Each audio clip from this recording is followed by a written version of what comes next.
Hi, I'm Cindy Fisher, and these are my initial reflections for EDL 633.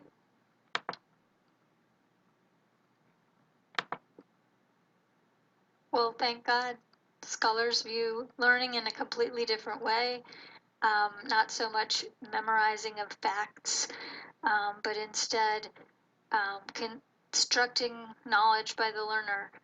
That's why a program like this is for me. And also the idea of technology now, with a lot of the changes, I think the distance learning and to be able to um, research things from home, to be able to do just a variety of things that it would be just take so long in the past.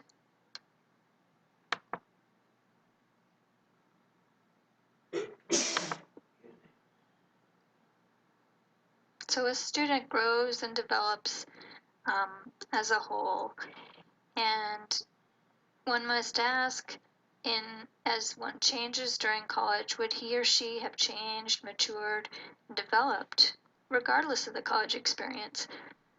I know for my own self in college, we had what we called the whole man concept, and it's similar to what Ren and Reason mentioned um, about the development as a whole person, trying to be complete and well-rounded. We also had what we called a moral reasoning component. We had not just um, kind of service learning and not just kind of a writing component, but we actually had something we had to do to pass for graduation. It was a moral reasoning component. And so that's also something similar to what Ren and Reason mentioned. In the ideas of the moral dilemmas that don't have clear solutions, and students are trying to think what could be a solution.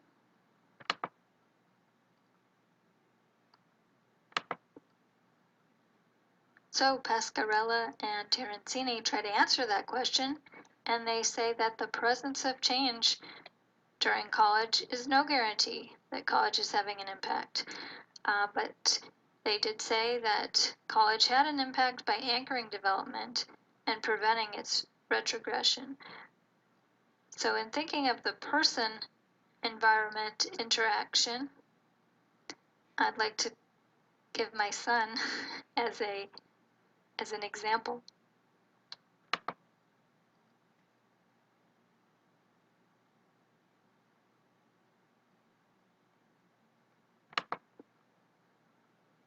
So first, let me set the stage about the person-environment interaction. Erikson had talked about development occurring through a series of crises, and defines crises as a time for decision requiring significant choices with alternative paths of action.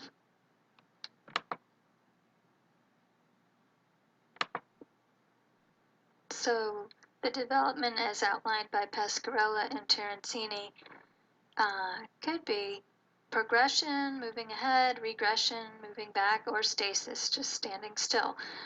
And the first task of exploration is kind of that searching, weighing out the choices, trying to make an informed decision, seeing what all those paths are, the possible outcomes. In a class I had earlier in the summer, we tried to view things from the perspective of the future, looking back to the present to help make those choices and decisions. A term mentioned is foreclosure or foreclosed would be, for example, doing something, committing to something without questioning it. So if I tell him this is the school you're going to, that's it, end of story, that would be foreclosure. Well, there's my son Ben, and he had some decisions to make this summer about what high school to attend. He was accepted at Isaac Bear, which is the early college, and his dad had moved recently to the Ashley district, so he was kind of weighing it out, and I really wanted him to go to Isaac Bear. We'll find out more in a few more slides.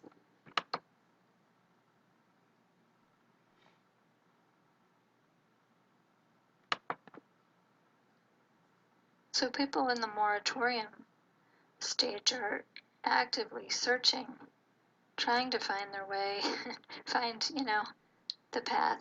I observed that with my son. We had many times, many family meetings, many individual meetings, taking tours of the various schools, talking to people who went to them. But it went on all summer. But then the identity achieved stage, individuals have successfully weathered a crisis and made a personal, whether regard to work or whatever type of commitment is made. And with my son, it was really the night before school started at Isaac Bear was the orientation at Ashley, and I think he could see then just how large the school was and how less personal and probably less learning enriched that it would be compared to Isaac Bear. So I'm very thrilled with this choice. Um,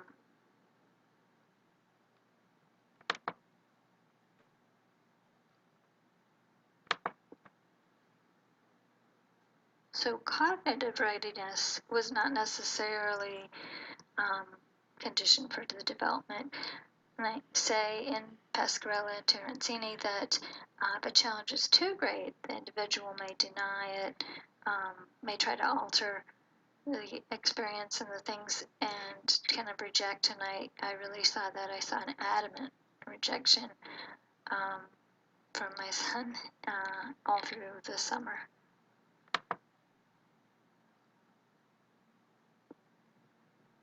So apparent regression in autonomy was necessary to become more autonomous. I could see that this summer it was kind of like 2 steps forward, 1 step back. And let's see, there's also the theory of involvement. This is my sentiment exactly, that students learn by becoming involved. And I saw this with the orientation at Isaac Bear. It involved the students, for example. And let's see. And the student plays the lead role in the change. I think the change needs to come from the student when they're ready, when they're involved, when they're actively weighing things out, exploring opportunities.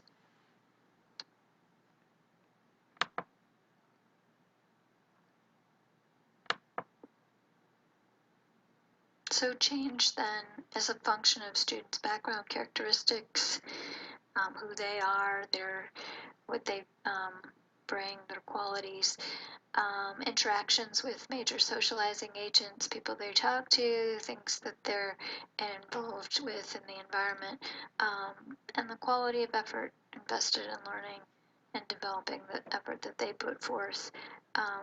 So yeah, the institution's environment, the environment of a very nurturing, learning enriched school versus a very large and personal school. The quality of the student's effort. I think now that my son has chosen for himself Isaac Bear, I think that the quality of his work and effort will be greater. Let's see, students' interactions with peer and faculty members. He's been able to talk to a lot of people in regard to this.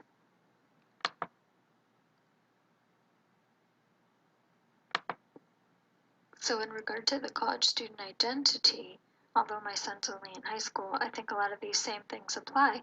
Developing confidence, that goes along at all ages, and I see that with our ESL students, that a huge thing for students is developing their confidence. Managing emotions is another thing, especially I see that with my son. Moving through autonomy toward interdependence, more and more he's becoming autonomous, starting at birth, right? And developing mature interpersonal relationships, um, establishing identity, which I think that was part of the summer process. I put developing purpose in all bold letters because it relates also to connecting to something greater than self, which another class I had earlier this year Fullen mentions the same thing, connecting peers with purpose, just trying to find something, bigger than yourself. And I think that's one of the things that that students, once they get connected to that larger um, purpose, then they're more, I would think, more persistent. And I guess we'll see that in our study. Um, and the last one, developing integrity.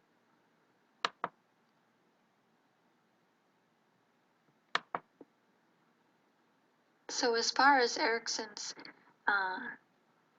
identity development stages, two of them really apply, and one is number 5 applies to my son Ben, which it's identity versus identity confusion or diffusion, and that's really what he had worked through this summer. And for me, number 7 applies generativity, generating things, doing things, being productive versus stagnation, and that's something with this PowerPoint, with this class, with this whole program that I can do.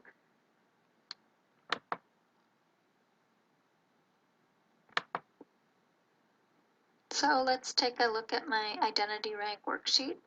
I noticed that there was not an identity category related to work, and work is a big part of my life, but it may be because there's so many professions that it's, it may be hard to put it on there.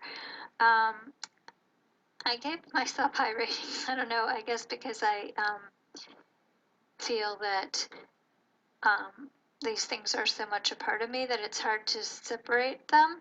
I gave a few a little bit higher, I guess. The program, which you'll notice I put for the identity, the EDD in process, but then when I went to put how I identify my important identities, I listed it as a student in the leadership program at UNCW. Let's see, there were a few spots that seemed similar, I guess, because there's like sex assignment and sexual orientation. So I wasn't sure maybe about if it was the same thing. And let's see, so yeah, I found it interesting.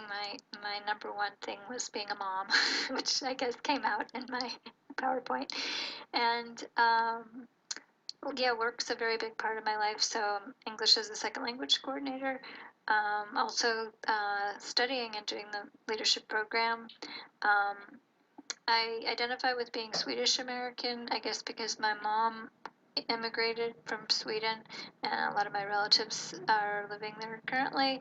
And I don't know, and I guess I also felt able-bodied, that I'm able to do things to stretch and do yoga and stretch my mind. And so then kind of not exactly the opposite, but I mean some other groups I'd be interested to study would be Hispanic Americans, which would definitely relate to our ESL program, as well as Asian Americans. And then somebody who is a dad, for example, or not a parent.